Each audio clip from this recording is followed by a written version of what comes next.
First of all, Phil Vivers has come today, so I'll let him work with you. As you know, he was an ex-stage player and ex-coach, professional coach as well, so he knows a little bit about coaching, I can imagine. Right, Phil, over to you, mate. Now, boys, I got asked to come down here to talk about positive mindset. It's a bit of a challenge sometimes in any team sport. It doesn't necessarily mean rugby or whether it's football. The reality is that we can all be fucking negative, and that's the easy part. Having a go at each other is the easy part. But some of the times, there's got to be a lot of optimism about what you do in a sport and in a team game. And what I mean about optimism, that's about taking chances, taking risks. But it's having the ability to do that without having someone fucking over your shoulder, backing your fucking head, saying, what the fuck are you doing? Now that's the fucking problem that we all have.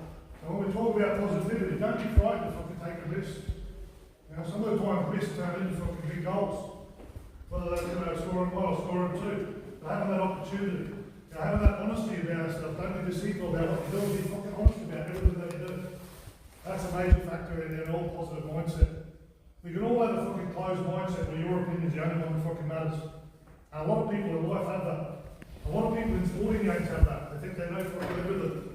Unfortunately, we don't know everything. We need to have that fucking open mindset where we're willing to listen to people. Because you never know, that little bit of advice that that person's giving you just might trigger something inside your head to say, what they're fucking right there. They're right, they can do what they have. Just think about taking a risk and all of a sudden you don't hit the fucking target. So what? But as a player, as a teammate, fucking back your mate up. You all heard of Michael Jordan, haven't you? Yeah, right? Michael Jordan was fucking given the last shot of the game 40 fucking times and he missed. He did more than that, he missed 40 fucking times. The last shot to win the game. It didn't pass it as a failure. It passed it as a learning fucking experience. Because that's the fucking positive mindset that we're after. Now it's not about how many times you get fucking knocked down. Now we can all get knocked down, but it's fucking having the courage and the tech to bounce back up again and get on with the next fucking job. And that's the big one. We can all dwell on negativity again. I'll go back to that fact. But the positivity is, if something goes wrong, it's the next job. And that's what you need to say to your mate. What's your next job? Get off the fucking ass. Next job. Concentrate on what you've got to do. Win the fucking ball back. Alright, you give the ball up, win it back. That's fucking positive mindset. Right, that's a challenge. That's a challenge to every one of you today out here on the park. Is to have that. Have it instilled within your head. Yeah? That open mindset, willing to help you, mate. Have a little bit of integrity about it. Now don't be fucking deceitful about things. Have that fucking integrity and that positive mindset that the challenge is there. You lay the platform for the next fucking guy ahead of you. But you all got to work together and you all got to pat each other on the back and you all got to fucking rub each other on the back if fucking something goes wrong. But just have that challenge, have that positive mindset. Yeah, I can take a chance. It doesn't matter if it fails, but I'm taking that chance and I'll take it again and I'll take it again. Because at the end of it, one of them's going to hit the target. Alright? Challenge, boys, today. All you got to do is think about your teammates. Positive. Be positive about everything you do.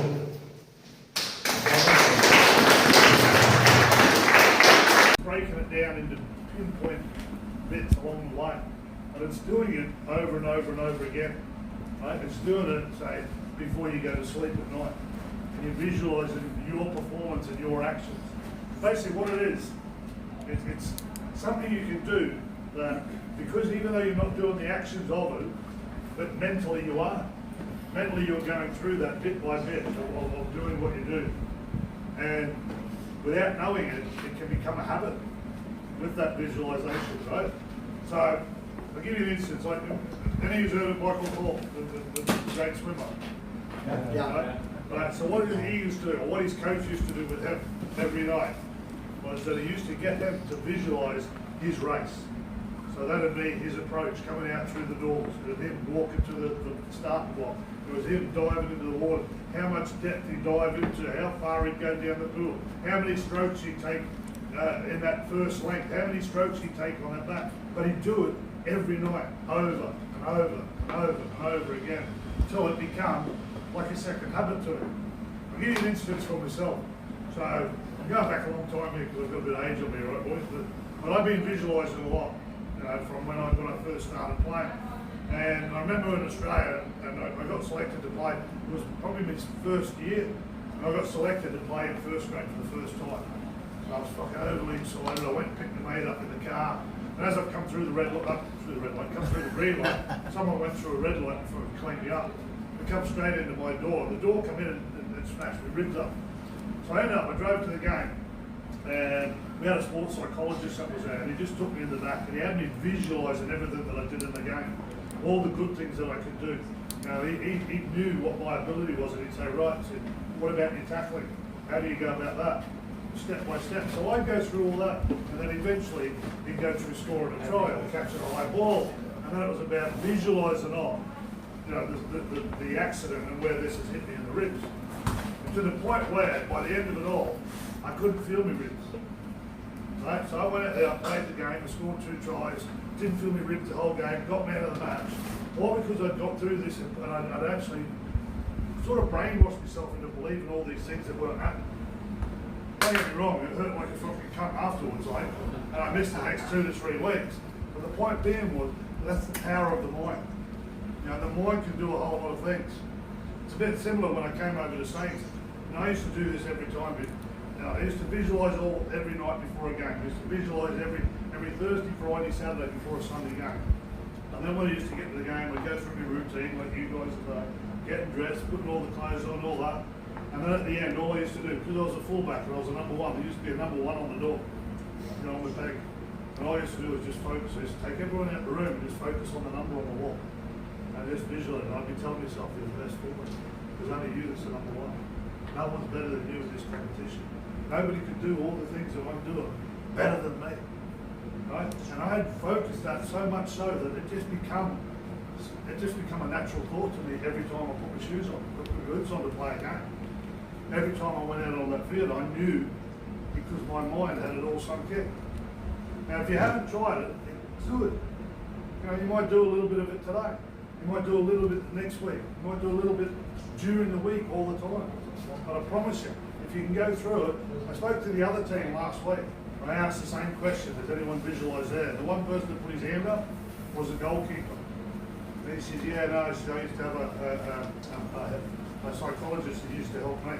He said that he used to have me visualising all my things that I did as a goalkeeper, you know, where I stood when the thing was free kick, you know, when I took how many steps I took to try it before I dove. You know, just them small things, but it's an individual thing. It's an individual thing to you and your position about what you do. But just think about it, because it really does become habit forming without having to do that. You don't even have to do the donkey work on that one. You know, this is just a thought pattern. And again, I'll go back to the mind. You know, the body will believe what the mind thinks. It really will. But just think about it, boys. If you go into this game, and I even think about today about it. You know, this result today, you can get this result today, and you win the league. If your results go your way. But fucking be focused on what you're doing out there. Every minute, every second along the way. Right? Every minute, every second, because every fucking second counts in this game. Every second counts. No switch off. Visualise all that from 0 to 90. It works, boys. I promise you. I wasn't visualising.